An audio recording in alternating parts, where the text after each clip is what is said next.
A telling thing happened a while back when Jesus was standing in front of Pontius Pilate. It's right here in the Bible, John 18:36. Jesus says to him, "For this purpose I was born, and for this purpose I have come into the world, to bear witness to the truth.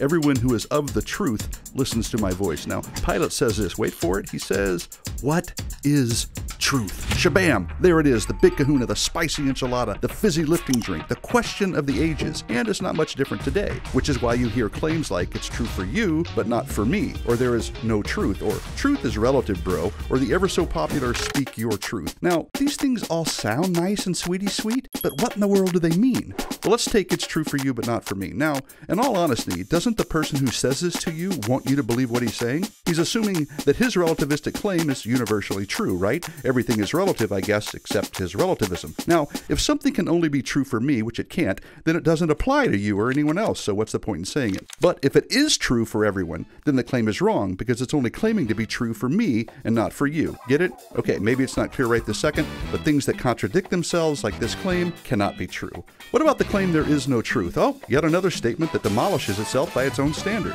After all, is that claim true? If so, it's wrong. If the claim is not true, then it's true that the statement "there is no truth" is not true, which means there is truth, which makes the claim false. Moving on to the popular "Speak your truth." I gotta ask you, in all seriousness, is there really your truth and my truth? Truth is what is. It corresponds to reality. It's black and white, either or, fact kind of stuff, right?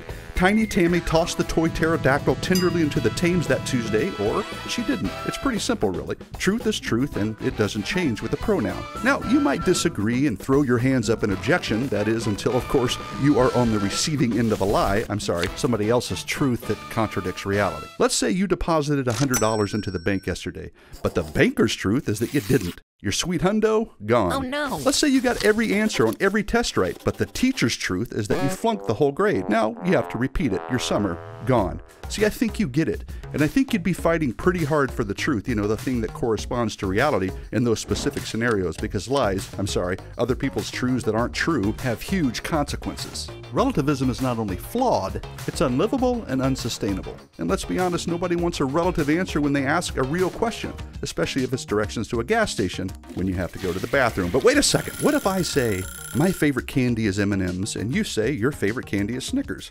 See, what's true for me is not true for you in that sense, right?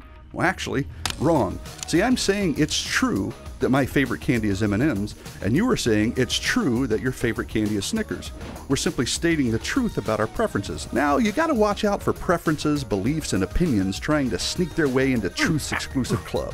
After all, you can prefer that you have a blue hat when you only have a white one, but it doesn't change the facts. You can believe the moon is made out of cheese, but it doesn't make it true. And it might be your opinion that 5 plus 5 is actually 13, but you'd be wrong. See, tricky word games don't change the truth. They get you nowhere. As Double Dubs would say, you get nothing. You lose. Good day, sir. But what about morality? Ah, that's the big one. One person thinks it's wrong to commit adultery, and another thinks it's not. So the one might say, "I'm glad you have your truth, baby, but it doesn't work for me." First of all, what you think about the truth doesn't change it. A thing is either true or not, even moral duties and obligations. Second, truth is not dependent on the subject, that is, you or me. It's objective.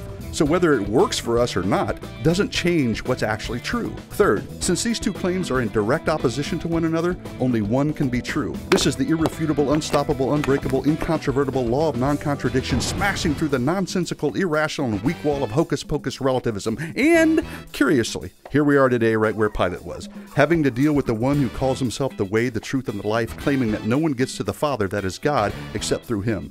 That's either true or it's not. And we can either deal with it head on, or we can, like Pilate and like Romans declares, suppress the truth and unrighteousness, which leads us to make claims like, what's true for you is not for me. Truth is relative. There is no truth, etc., etc., all of which heretofore have been debunked. Adios.